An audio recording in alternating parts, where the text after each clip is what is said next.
तो हेलो दोस्तों, स्वागत है आप लोगों का जीके सिस्टम सीरीज में। तो कैसे हैं आप लोग? तो आशा करते हैं कि आप लोग बहुत ही अच्छे होंगे और आप लोग की तैयारी भी बहुत अच्छी चल रही होगी। तो दोस्तों चलिए देखते हैं अवतार सीरीज 2.0 का क्लास 5 का हैंड रिटन नोट्स का बहुत जल्दी रिवीजन करते हैं।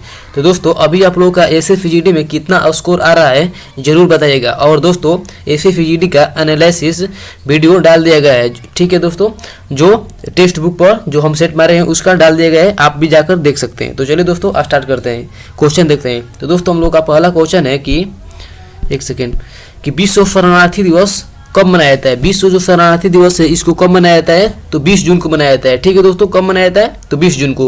अंतर्राष्ट्रीय पिकनिक दिवस, अंतर्राष्ट्रीय पिकनिक दिवस कब मनाया जाता है? तो ये मनाया जाता है 8 जून को, ठीक है। मरुस्थलीकरण रोकथाम दिवस ये जो है इसको कब मनाया जाता है? तो 17 जून को, ठीक है। अंतर्राष्ट्रीय दुग्ध दिवस, अंतर्राष्ट्रीय दुग्ध दिवस कब मनाया जाता है? तो 1 जून को, ठीक है। आगे बढ़ते हैं। अंतर्राष्ट्रीय पर्यावरण दिवस ये कब मनाया जाता है? तो 5 जून को। विश्व खाद्य सुरक्षा दिवस यह कब मनाया जाता है? तो 7 जून को मनाया जाता है, ठीक है दोस्तों। दोस्तों ये वीडियो आप लोगों को कैसी लग रही है जरूर बताइएगा और एक लाइक तो कर दीजिएगा, ठीक है दोस्तों। आगे देखते हैं। अंतर्राष्ट्रीय महासागर दिवस, अंतर्राष्ट्रीय महासागर दिवस कब मनाया जाता है? तो ये 8 जून को मनाया जाता है, ठीक है। अंतर्राष्ट्रीय रक्तदाता दिवस कब मनाया जाता है? तो 14 जून को मनाया जाता है। और अंतर्राष्ट्रीय योग दिवस कब मनाया जाता है? तो ये अंतर्राष्ट्रीय योग दिवस मनाया जाता है 21 को, ठीक है, 21 जून को। और इसकी स्थापना हुआ था, मतलब स्टार्ट कर दिया गया था 2015 से, ठीक है। आगे देखते हैं। अंतर्राष्ट्रीय ओलंपिक दिवस कब मनाया जाता है? तो 23 जून को, ठीक है। और राष्ट्रीय शरणार्थी दिवस ये कब मनाया जाता है? तो 29 जून को, ठीक है। और अंतर्राष्ट्रीय सोशल मीडिया दिवस यह कब मनाया जाता है? तो 30 जून को मनाया जाता है, ठीक है। आगे देखते हैं। घालो भारत का किस राज्य का लोक नृत्य है? ये घालो जो लोक नृत्य है किस राज्य में मनाया जाता है? तो ये मनाया जाता है गोवा में, ठीक है। आप देखते हैं गोवा के अन्य नृत्यों को भी देख लेते हैं जो उसमें मनाया जाता है, ठीक है। जो इम्पोर्टेंट है वो नोट किया गया है, ठीक है ना। तो देखते हैं। रोमट मनाया जाता है। और फुगदी, कुणवी और टोनीमेल और मुसल जागोर ये सब मनाया जाता है कहाँ? तो गोवा मनाया जाता है, ठीक है। उत्तर प्रदेश के लोक नृत्यों को देख लेते हैं। तो कजरी और चारकुला उत्तर प्रदेश में मनाया जाता है, ठीक है। अब देखते हैं, आगे बढ़ते हैं। मध्य प्रदेश के नृत्यों को देख लेते हैं। तो बधाई और फुलपत्ती ये कहाँ मनाया जाता है? तो मध्य प्रदेश में। और तमिलनाडु में कौन सा मनाया जाता है? तो कोल्टम मनाया जाता है। कहाँ मनाया जाता है? तो कोल्टम मनाया जाता है तमिलनाडु में। आगे देखते हैं। रमा मैनातन को किस भारतीय शास्त्रीय नृत्य के लिए अकादमी पुरस्कार प्रदान किया गया? ये जो रमा वैद्यनाथन है इन किसके लिए अकादमी पुरस्कार प्रदान किया गया? जो किस शास्त्रीय नृत्य से संबंधित है? तो ये भारतनाट्यम से संबंधित है। और इनको कब दिया गया? तो ये 2017 में मिला इनको, ठीक है। और इनकी जो माता है वो सरोजा वैद्यनाथन है, ये भी संबंधित है भारतनाट्यम से ही, ठीक है। अब देखते हैं। कांग्रेस के 1887 के अधिवेशन के अध्यक्ष कौन थे? तो बदरुद्दीन तैयब जी थे। और ये अधिवेशन कहाँ हुआ था? तो मद्रास में हुआ था, ठीक है ना। और ये पहले मुस्लिम अध्यक्ष थे, ठीक है। कांग्रेस के पहले मुस्लिम अध्यक्ष थे, ठीक है। और तमिल भाषा में भाषण देने वाला पहला आदमी थे, ठीक है ना। भाषण दिया मतलब तमिल भाषा में, ठीक है। यहाँ थोड़ा सा भाषा लिखा गया है लेकिन यह भाषण होगा, ठीक है दोस्तों। आगे देखते हैं। 1885 में मुंबई में हुआ था। 1885 से कांग्रेस का पहला अधिवेशन हुआ था, ठीक है। और इसका अध्यक्ष कौन थे? तो बोमेश चंद्र बनर्जी थे। 1885 में कांग्रेस जो अधिवेशन हुआ था किसने किया था? तो कांग्रेस का स्थापना किसने किया था? तो ए.ओ. ह्यूम ने किए थे। और उस समय वायसराय कौन था? तो डॉफरिन था, ठीक है। अब देख लेते हैं। 1886 में कलकत्ता में हुआ था इसका अधिवेशन, ठीक है। और दादा भाई 1886 में हुआ था कलकत्ता में। और दादा भाई नौरोजी इसके अध्यक्ष थे, ठीक है। और 1887 में मद्रास में और बदरुद्दीन तैयब थे, ठीक है। और 1888 में इलाहाबाद में हुआ था। और जॉर्ज यूलिस का अध्यक्ष था, ठीक है। और फर्स्ट अंग्रेज था जो कांग्रेस का अध्यक्ष बना था, ठीक है। आगे समझते हैं।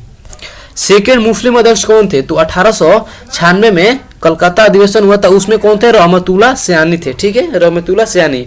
और ये 1896 में बने थे अध्यक्ष, जो दूसरे मुस्लिम है, ठीक है। अब देखते हैं। पूर्वी घाट की सबसे ऊंची चोटी, ये जो पूर्वी घाट है उसकी सबसे ऊंची चोटी कौन है? तो महेंद्रगिरी है, जिसकी ऊंचाई कितनी है? 1801 मीटर, ठीक है। उड़ीसा में यह चोटी है। आगे देखते हैं। पश्चिमी और दक्षिणी भारत की सबसे ऊंची चोटी कौन है? जो पश्चिमी और दक्षिणी भारत है उससे सबसे ऊंची चोटी कौन है? तो अनाई मुनी सबसे ऊंची चोटी है, ठीक है, जिसकी ऊंचाई कितनी है? तो 2695 मीटर है, ठीक है, ऊंचाई कितनी है? तो 2695 मीटर है। और दूसरी सबसे ऊंची चोटी कौन है? तो ये दोदा बेटा है, ठीक है, और 2637 मीटर इसकी ऊंचाई है। आगे बढ़ते हैं। पश्चिमी और पूर्वी घाट का मिलन किन पहाड़ियों पर होता है? ये जो पश्चिमी घाट और पूर्वी घाट जो आपस में जहां मिलते हैं वो किन पहाड़ियों को मिलते हैं? ये नीलगिरी पहाड़ियों पर, ठीक है। अब देखते हैं, आरबीआई द्वारा संचालित खुले बाजार का परिचालन कितने प्रकार के होते हैं? ये 2 प्रकार के होते हैं, ठीक है। आरबीआई का राष्ट्रीयकरण कब हुआ था? आरबीआई का राष्ट्रीयकरण हुआ था आपका 1949 में। और आरबीआई एक्ट कब आया था? तो 1934 में आया था। और इसका स्थापना कब हुआ था आरबीआई का? तो 1935 में, 1 अप्रैल 1935 को, ठीक है।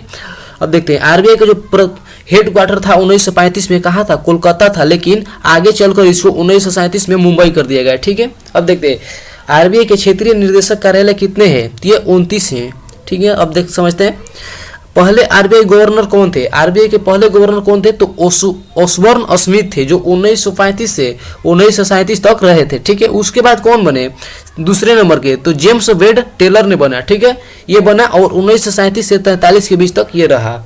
और तीसरे बने एक भारतीय, ठीक है, सीडी देशमुख, जो 1943 से 1949 तक बना। ऐसे भी आपसे क्वेश्चन पूछ सकता है कि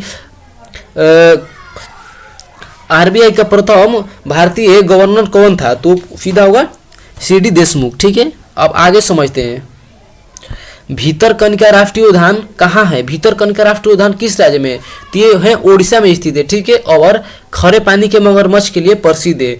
मगरमच्छ परियोजना कब आया था? तो 1975 में मगरमच्छ परियोजना आया था, ठीक है। अब ओडिशा के और कुछ देख लेते हैं राष्ट्रीय उद्यान को। तो जैसे सिमलीपाल हो गया और नंदा कानन और सुनाबेड़ा, ये सब कहाँ का है? तो ओडिशा में है, ठीक है। अब देखते हैं और राज्यों को देख लेते हैं। कुमार कोम राष्ट्रीय उद्यान और पेरियार राष्ट्रीय उद्यान कहाँ है? तो केरल में है, ठीक है। नोक्रेक राष्ट्रीय उद्यान और बलफक्रम राष्ट्रीय उद्यान कहाँ का है? तो मेघालय में स्थित है, ठीक है। मोलेम राष्ट्रीय उद्यान और सलीम अली नेशनल पार्क कहाँ है? तो गोवा में है। और सलीम अली पंछी अभ्यारण्य पूछ देगा तो जम्मू कश्मीर होगा, ठीक है। सलीम अली पंछी अभ्यारण्य जम्मू कश्मीर, और सलीम अली नेशनल पार्क पूछ देगा तो गोवा में है, ठीक है। यहाँ से आप कंफ्यूज नहीं होइएगा। अब देखिए, अनस्टॉपेबल माई लाइफ सो फार किसकी आत्मकथा है? तो ये इसकी किसकी आत्मकथा है? तो ये है मारिया सारापोवा का। किसकी आत्मकथा है? तो मारिया सारापोवा का। अब देखिए, ओपन किसकी बुक है? तो आंद्रे अगासी का बुक है। और अनब्रेकेबल एमसी मैरी कॉम की बुक है, ठीक है। ये इस पर ज्यादा ध्यान दीजिएगा, अनब्रेकेबल, क्योंकि ये बार बार क्वेश्चन आता है आपको, एसएससी इसको बार बार पूछती है, ठीक है। अब देखते हैं, बट सीरियसली बुक किसकी है? तो जॉन मैकेनेरो का है। किसकी है? जॉन मैकेनेरो का है। अब आगे देखते हैं, अब देखते हैं कुछ बुक और उसके ऑथर को देख लेते हैं, कौन भी किसकी है, ठीक है। एस अगेंस्ट ओट्स किसकी बुक है? तो ये सानिया मिर्जा का बुक है। अब देखते हैं, सेर्वी टू विन किसकी बुक है? तो नोवाक जोकोविक की बुक है, ठीक है, जोकोविक। अब देखते हैं, द वे चैम्प्स प्ले, ये किसकी बुक है? तो नाओमी ओसाका। ये किसकी बुक है? तो नाओमी ओसाका का बुक है। माई ड्रीम टाइम किसकी बुक है? तो एस्ले बाटी की बुक है। किसकी बुक है? तो एस्ले बाटी की बुक है। बेबी बॉलर किसकी बुक है? तो सोनेरा विलियम्स का बुक है। किसकी है? तो सोनेरा विलियम्स का बुक है, ठीक है। अब देखते हैं, आर्टिकल 1 में क्या लिखा है दोस्तों, इसको समझते हैं। तो आर्टिकल 1 में लिखा है संघ और राज्य क्षेत्र, भारत के संघ और राज्य क्षेत्र के बारे में वर्णन किया गया है, ठीक है। आर्टिकल 2 में लिखा गया है कि भारत के किसी बाहरी क्षेत्र को मिलाना हो। देखिए दोस्तों, समझते हैं, मान लीजिए कि किसी पाकिस्तान का कोई क्षेत्र भारत में मिलाना हो तो आर्टिकल 2 के तहत हम भारत में उसको मिला सकते हैं, ठीक है। लेकिन मान लीजिए कि कोई भारत का राज्य है और उसके नाम चेंज करना है या सीमा में परिवर्तन करना है तो आर्टिकल 3 के तहत उसको नाम और सीमा में परिवर्तन हम कर सकते हैं, ठीक है, जो यहाँ पर लिखा हुआ है। अब देखते हैं, यहाँ पर आप एग्जाम्पल समझ सकते हैं, जो सिक्किम को भारत में मिलाया गया था, ठीक है, 1975 में, ठीक है। अब समझते हैं, सिक्किम का 22वां राज्य बना भारत का और 36वां संविधान संशोधन 1975 के द्वारा भारत का एक अभिन्न हिस्सा बना दिया गया, ठीक है। अब देखते हैं, और जो सिक्किम जो है भारत का सह राज्य बना 35वां संविधान संशोधन द्वारा और 36वां संविधान संशोधन द्वारा यह पूर्ण राज्य भारत का बन गया, जो 22वां राज्य बना, ठीक है, और इसको विशेष राज्य का दर्जा दे दिया गया। इसका चर्चा किसमें है? तो आर्टिकल 371 के एफ में स्थित है, ठीक है। अब देखिए, एमपी से छत्तीसगढ़, मध्य प्रदेश से छत्तीसगढ़ अलग हो गया, ठीक है। कब? तो 1 नवंबर 2002 को। और यूपी से उत्तराखंड अलग हो गया 9 नवंबर 2000 ईस्वी को, ठीक है। और बिहार से झारखंड अलग हो गया तो 15 नवंबर 2000 को। ये तीनों की घोषणा हो गई थी, ठीक है ना। ये तीनों ही मतलब एक ही साथ में कुछ दिन अगल बगल करके हुआ है अलग, ठीक है। 3 अब समझते हैं आगे। प्रस्तावना में 5 प्रकार की स्वतंत्रता है, ठीक है। देखते हैं। विचार, अभिव्यक्ति, विश्वास, धर्म, आस्था और उपासना। कितने प्रकार की स्वतंत्रता है? तो 5 प्रकार की स्वतंत्रता है। समता 2 प्रकार की है, तो अवसर और प्रतिष्ठा की समता है, ठीक है। और न्याय 3 प्रकार की है, सामाजिक, आर्थिक और राजनीतिक न्याय। 3 प्रकार की न्याय की चर्चा है हमारे प्रस्तावना में, ठीक है। अब देखते हैं। 6 से 14 वर्ष के बालक को शिक्षा के अवसर, ये 6 से 14 वर्ष के जो बच्चे हैं उनको शिक्षा का अवसर प्रदान किया जाएगा। यह एक मौलिक कर्तव्य है, ठीक, यानी कि फंडामेंटल ड्यूटी है। यह 11वां मौलिक कर्तव्य है, ठीक है। इसको 86वें संविधान संशोधन 2002 द्वारा इसको जोड़ा गया। 11वां संविधान मतलब 11वां मौलिक कर्तव्य बनाया गया, ठीक है। और आर्टिकल 351(1)(1) के में स्थित है, ठीक है। अब देखते हैं। तुरिगल बेग ने दिल्ली के सुल्तान बलबन के विरुद्ध विद्रोह किया और स्वयं को वर्ष 1279 में बंगाल का स्वतंत्र शासक घोषित कर दिया। ये तुगलक जो बेल है इसने क्या किया? दिल्ली के जो सुल्तान बलबन था उसके विरुद्ध क्या किया? विद्रोह किया और अपना स्वयं का एक अपना स्थापित कर लिया, वहाँ का राजा बन गया। कहाँ का? बंगाल का बन गया। कब? तो 1289 में। अब देखते हैं बलबन के बारे में, देख लेते हैं कुछ। उसकी बलबन गुलाम वंश का था, ठीक है। और 1265 से 87 तक यह दिल्ली की गद्दी पर रहा, ठीक है। इसका कार्यकाल कब से? तो 1265 से 1287 के बीच, ठीक है।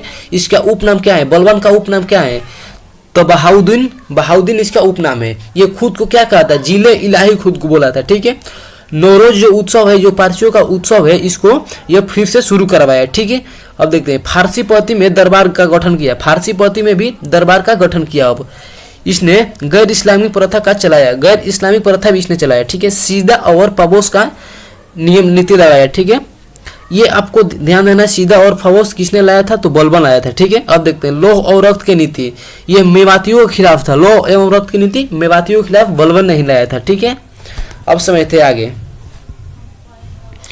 समस्थानिक विशेषता क्या है? ये समस्थानिक है आपको, ये इसकी विशेषता क्या है? इसकी विशेषता यह है कि इसके परमाणु जो संख्या है वो क्या होता है? समान होता है, लेकिन जो इसके दरम्यान संख्या वो अलग अलग होता है। क्या होता है? परमाणु संख्या समान होती है और द्रव्यमान संख्या अलग अलग होती है। अब देख लेते हैं। ये जो नीचे है ना 1H1, ऊपर वाला हो गया परमाणु भार और नीचे जो होता है वो परमाणु क्रमांक होता है। तो यहाँ पर देख सकते हैं 1H1 जैसे है, इसमें भी 1 है, लेकिन इसमें जो ऊपर वाला है ये क्या हो गया है? तो चेंज हो गया है, ठीक है। समस्थानिक का नीचे का कुछ नहीं बदलता है, ऊपर बदल सकता है, ठीक है। अब देखते हैं। फिलिनिकल थर्मामीटर, खाली स्थान पे तापमान बदलता है। फिलिनिकल थर्मामीटर है, इसे कितना तापमान बदलता है? तो 35 डिग्री से 42 डिग्री तक हो जाता है, ठीक है। अब देखते हैं। इसको फिलिनिकल थर्मामीटर को बनाया किसने था? तो ये थॉमस अल्बर्ट ने बनाया था। किसने बनाया था? थॉमस अल्बर्ट ने बनाया था। अब देखिए आगे समझते। फॉर्मूला क्या है? मतलब देखिए कोई डिग्री है, मतलब कोई 32 डिग्री सेल्सियस तापमान है, इसको फ़ारेनहाइट में बदलने के लिए कौन सा फार्मूला का उपयोग करते हैं? तो ये फार्मूला है C/5 = F - 32/9। ये आप फार्मूला लगाएंगे तो आपका मतलब जो सेल्सियस में रहेगा वो फ़ारेनहाइट में बदल जाएगा, ठीक है। अब समझते हैं, आगे देखते हैं। किनकी आत्मकथा शौर्य वामसम के लिए सरस्वती सम्मान मिला था? किनको मिला था? तो शिव शंकरी को मिला था। और 32वां सरस्वती सम्मान है 2023 में मिला इनको, ठीक है। नोट, यह सम्मान के बिरला फाउंडेशन द्वारा दिया जाता है। ये जो सम्मान है सरस्वती सम्मान है किसके द्वारा दिया जाता है? तो के बिरला फाउंडेशन द्वारा दिया जाता है। इसमें जो राशि मिलती है 15 लाख की राशि दी जाती है, ठीक है। और ये इस पहली बार कब दिया गया था? तो पहली बार 1991 में दिया गया था और हरिवंश राय बच्चन को दिया गया था, ठीक है। अब समझते हैं। जलवायु परिवर्तन के लिए स्पिंजो अवार्ड किनको दिया गया? स्पिंजो। जलवायु परिवर्तन के लिए स्पिंजो अवार्ड किसको मिला? तो डॉक्टर ज्योतिका गुप्ता के लिए मिला। किनको मिला? डॉक्टर ज्योतिका गुप्ता को। आगे देखते हैं। किस राज्य ने स्वतंत्र अनुसूचित जाति आयोग की स्थापना की मंजूरी दी है? किस राज्य, कौन सा राज्य है जो स्वतंत्र अनुसूचित जाति आयोग की मंजूरी दे दी है, स्थापना की? तो महाराष्ट्र है, ठीक है। महाराष्ट्र में और जो कार्यक्रम हुआ है, मतलब जो योजना चलाई उसको समझते हैं। देखिए, नमो 11 सूत्रीय कार्यक्रम, नमो 11 सूत्रीय कार्यक्रम महाराष्ट्र ने चलाया है। लेक लड़की योजना महाराष्ट्र ने चलाया था। ठीक है, जो महाराष्ट्र सरकार है वो जर्मन फुटबॉल लीग से समझौता कर लिया है। क्या कर लिया है? तो समझौता कर लिया है। किससे? तो जर्मन फुटबॉल लीग से। आगे देख लेते दोस्तों, सविता शास्त्री, लक्ष्मी विश्वनाथन और कलानिधि नारायण ये किससे संबंधित है? ये भरतनाट्यम से संबंधित है। दोस्तों यहाँ पर थोड़ा सा पीडीएफ फट रहा है, इसके लिए क्षमा प्रार्थी है। अगला आगे से कोशिश करेंगे कि ऐसी गलती कभी नहीं हो। तो दोस्तों अगर आप लोगों की वीडियो थोड़ा भी अच्छा लगा हो तो अपने दोस्तों के पास भी शेयर कर दीजिए और लाइक कमेंट एक कर दीजिए। ठीक है दोस्तों, अब देखते हैं दोस्तों आगे, रामकृष्ण तालुकदार ये किससे संबंधित है? तो ये शास्त्रीय नृत्य से संबंधित है। किससे संबंधित है? तो शास्त्रीय नृत्य क्षत्रिय से है। ठीक है, अब देखते हैं, सोनारिक सिंह मणिपुरी से संबंधित है। और शशि सारला और शाश्वती सेन ये कथक से संबंधित है। ठीक है, अब देखिए, पंडित आनंद गोपाल बंदोपाध्याय बनारस घराने के किस वादक से थे? तो ये कौन सा वादक बजाते हैं? पंडित आनंद गोपाल बंदोपाध्याय ये है तबला बजाते हैं और बनारस घराने से संबंधित है। ठीक है, अब देखते हैं, पंडित शारदा सहाय ये तबला वादक है और पंडित समता प्रसाद ये भी तबला वादक है और पंडित किशोर महाराज ये सब तबला वादक हैं और बनारस घराने से बिलोंग करते हैं। ठीक है, अब समझते हैं, धुबरा जो घोष है ये किससे संबंधित है? तो सारंगी वादक है और विकास महाराज ये सरोद वादक है। विकास महाराज क्या है? तो सरोद वादक है। राजीव तारानाथ ये सरोद वादक है और विलायत खान क्या है? तो सितार वादक है। ठीक है, विलायत खान क्या है? तो सितार वादक है। अब समझते हैं, लारूकाज त्योहार किस राज्य में मनाया जाता है? ये लारूकाज त्योहार है वो किस राज्य में मनाया जाता है? तो यह मध्य प्रदेश में मनाया जाता है। ठीक है, यह गोंडो जनजाति द्वारा मनाया जाती है। किन जनजाति द्वारा? गोंड जनजाति द्वारा। और इसमें सुअर की बलि दी जाती है। इस त्योहार में क्या होता है? तो सुअर की बलि दी जाती है। अब देखते हैं, अब मध्य प्रदेश की और त्योहारों को देख लेते हैं जो कौन कौन से मनाए जाते हैं। देखिए, भगोलिया त्योहार जो है वो भील जनजाति द्वारा मनाया जाता है। भगोलिया त्योहार किससे? तो भील जनजाति द्वारा मनाया जाता है। और पंचमढ़ी उत्सव, मालवा उत्सव और तानसेन उत्सव ये सभी मनाया जाता है। कहाँ? तो मध्य प्रदेश में। ठीक है दोस्तों, अब देखते हैं, सोनबर्ग और मांडो ये कहाँ मनाया जाता है? तो गोवा मनाया जाता है। सोनबर्ग और मांडो कहाँ मनाया जाता है? तो गोवा मनाया जाता है। बोल्ड्रम भी मनाया जाता है गोवा में और थ्री किंग्स भी गोवा मनाया जाता है। ठीक है, अब देखते हैं, सगाई द्रवा और लोसूंग कहाँ मनाया जाता है? तो सिक्किम मनाया जाता है। ठीक है, और लोसर लद्दाख में मनाया जाता है। अब देखते हैं, सूफी उत्सव कहाँ मनाया जाता है? तो सूफी उत्सव और हाथी उत्सव ये सब मनाया जाता है राजस्थान में। तो दोस्तों ये वीडियो आप लोगों की कैसी लगी जरूर बताइएगा और एक कमेंट जरूर कर दीजिएगा ताकि अपने छोटे भाई का मनोबल बढ़ सके। और दोस्तों अगर आप लोग को ये पीडीएफ चाहिए तो आप हमसे संपर्क करिए, नीचे अपने बारे में बताइए कि हमको पीडीएफ चाहिए, हम आपसे संपर्क करके आपको पीडीएफ प्रोवाइड करा देंगे। ठीक है दोस्तों मिलते हैं फिर अगली वीडियो में, तब तक के लिए जय हिंद।